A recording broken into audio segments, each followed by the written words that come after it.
There was once a very rich and powerful man. Because of his wealth and status, people believed in his words and respected him. But this man had one great evil within him. He was addicted to lust and debauchery. Whenever he heard about a beautiful girl, he would rush to her, trying to buy her with his money. If anyone refused his desires, he would force himself upon her. His lust knew no limits. No one knows how many innocent women's dignity he destroyed. But he forgot that every action has a consequence. One day, someone cursed him. Your own daughter will one day become a prostitute, and you will be the one to sin with her. This curse had already been written into his fate, but lost in his pride and arrogance, he took it as a joke. He loved his daughter dearly. He fulfilled her every wish and bought her whatever she asked for. But whenever a marriage proposal came, he would reject it. The girl too had become arrogant like her father. She used to sit with the maids and mock marriage proposals, insult boys, and say, "I won't marry such ordinary men." Her father thought she was still young and would understand with time, but the maids knew that if she wasn't married soon, things could get out of hand. Finally, the father organized a grand gathering. He invited young men from noble and wealthy families from far and wide, hoping one of them would be suitable for his daughter. But when the girl saw them, she began insulting each one. The first boy was slightly overweight. She laughed and said, "Has this fat elephant come for me? If I marry him, even my room's doors will be too small." The second was tall. She mocked, "Look at this tall pole. The neighbors won't even be able to keep their privacy." The third was short. She scoffed, "This tiny rat wants to marry me. Just looking at him makes me laugh." She pointed at a very fair-skinned nobleman and said, "He looks like a white mouse." Another rich man with a yellowish complexion was mocked. "He looks like a chicken's leg." She insulted every man, blind in her arrogance. Then came a king, with a long beard. The girl laughed loudly and said, "Look, this old king has come. His beard is so long, I'd have to comb it every day after marriage." The king said nothing. He silently got up and left. When her father saw this, his anger reached the sky. In the middle of the gathering, he shouted, "From today, this girl is no daughter of mine. She has become rude and arrogant. Whoever wants her, take her. She has no place in my house anymore." The girl was stunned. She couldn't believe her own father was throwing her out. But his decision was final. He ordered the servants to blindfold her and leave her in a strange city. The servants tied a cloth over her eyes, made her sit in a horse cart, and after several hours of travel, left her in an unfamiliar city. When she finally removed the blindfold, she found herself in a strange place. It was a new city, and no one knew her. She was alone,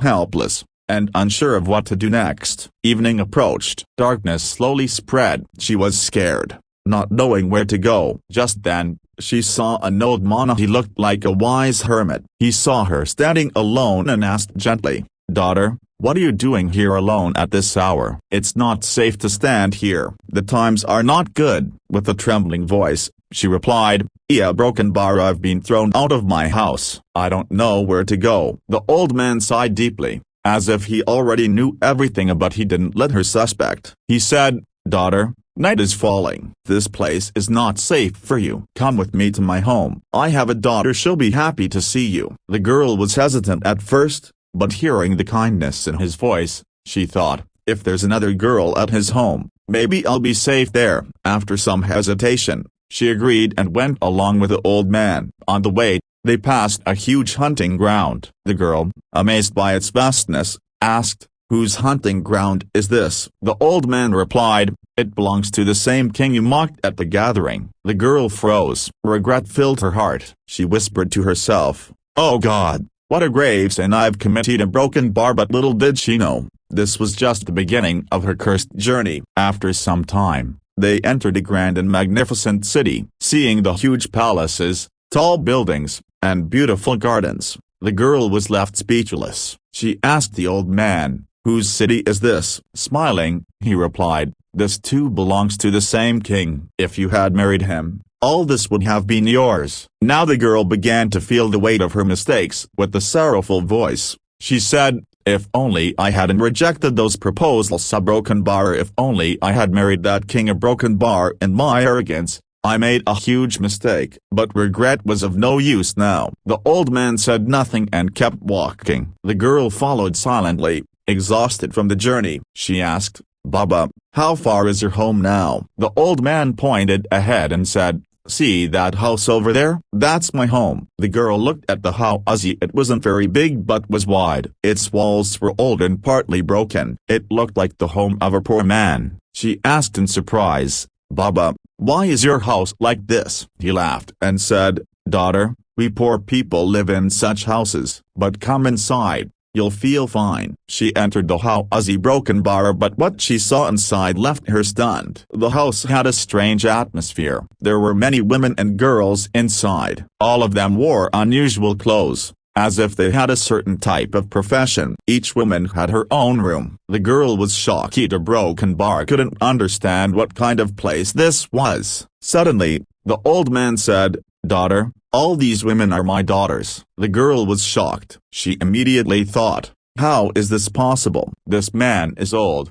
yet he has so many daughters. How can all these women, about 40 to 50 of them, be his real daughters?" They all lived in that house, each behaving strangely. Nervously, the girl asked, "Baba, how can all these women be our daughters?" The old man laughed and replied, "Daughter, you'll understand everything very soon. But for now, you're tired. Eat something, rest, and in the morning, we'll talk." The girl didn't understand, but she was exhausted and asked no more. The old man showed her a room and said, "This is your room. Stay here comfortably." The girl ate and went to sleep. The next morning, she peeked outside her room. There was unusual commotion in the house. Some women were running here and there. Others locked in their rooms. Strange men were entering and leaving the house. The girl got scared. She went to find the old man and asked, "Baba, what is happening? Who are these people?" The old man sighed deeply and replied, "Daughter, these women are my daughters too, just like you were brought here. They were two. I gave them shelter, I fed them, and now they just do a small job for me, which you too will have to do." The ground slipped from beneath the girl's feet. Terrified, she asked, "Baba, what is your job?" The old man chuckled coldly and said, "Wait until evening, then you'll understand yourself." She asked in a trembling voice, "What kind of work?" The old man shamelessly replied, "Just sit and get ready for the night." The girl fell silent, but her heart pounded loudly. Suddenly, there was a knock at the door. The old man opened it with a smile and bowed his head. "Sir, we were expecting you." As soon as the girl saw who it was, she froze. It was the king of the same king she had once defied. His eyes were filled with rage and hate. Staring at her, he said, "You embarrassed me in my court. Now I will give you the pain you deserve." The girl tried to run, but the king ordered his guards, "Tie her to the bed." She screamed, but no one heard. Without mercy,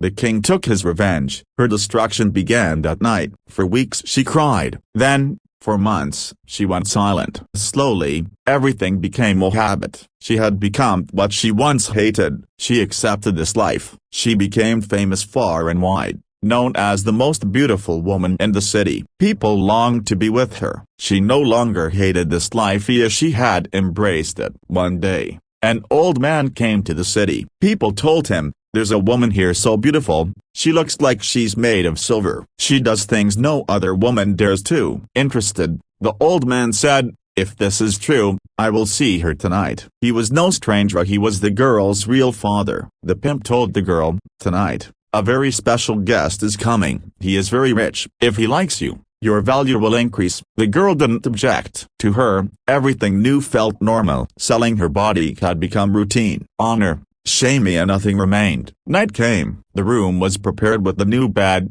rich fragrances, and expensive clothes. The girl was dressed beautifully. Suddenly the door opened. The special guest entered. The girl lowered her eyes. She never looked at her clients and didn't want to now. The room was dark. The man sat on the bed. The girl began removing her clothes. He did the same. And then, the unthinkable happened. As the night ended, the man said in a peaceful tone, "I've been with many women, but tonight brought me peace like never before." The girl's world shattered. That voice, that Tonia, it wasn't a stranger, it was her own father. A storm of truth ran through her body like lightning. She couldn't breathe. Her voice choked. She got off the bed, silently walked out, and locked herself in another room. Her heart and body were filled with disgust. In the morning, the man got dressed and asked the pimp, "Where is that girl? I want to see her again." The pimp replied, "She's not feeling well and is resting." But the man insisted, "I've never felt so much peace with any other woman. I want to see her again."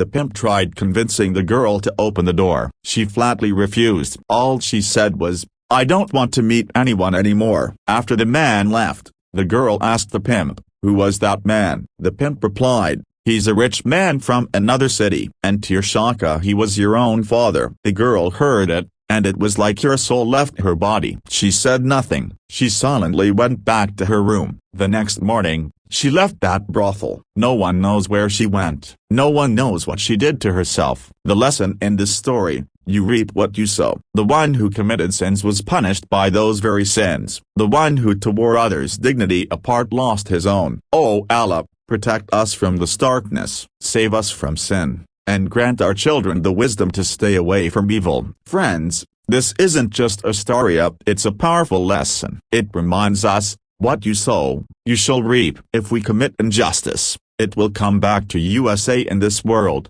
or in the hereafter. So we should fear Allah's punishment and always follow the path of righteousness. Allah says in Surah Al-Furqan, "Those who repent, believe, and do righteous deeds, Allah will turn their sins into good deeds." 25:70. If we have sinned, we must repent sincerely, because Allah's mercy is greater than anything. If we wronged someone, we must seek their forgiveness, because on the day of judgment, no injustice will be hidden. What do you think of this story? If you found it meaningful, tell us in the comments. Did it teach you anything? If you liked the story, please like, share, and don't forget to subscribe to our channel. Hit the bell icon so you don't miss new stories. Your support helps us bring more powerful stories to light. We'll be back soon with another heart-touching tale.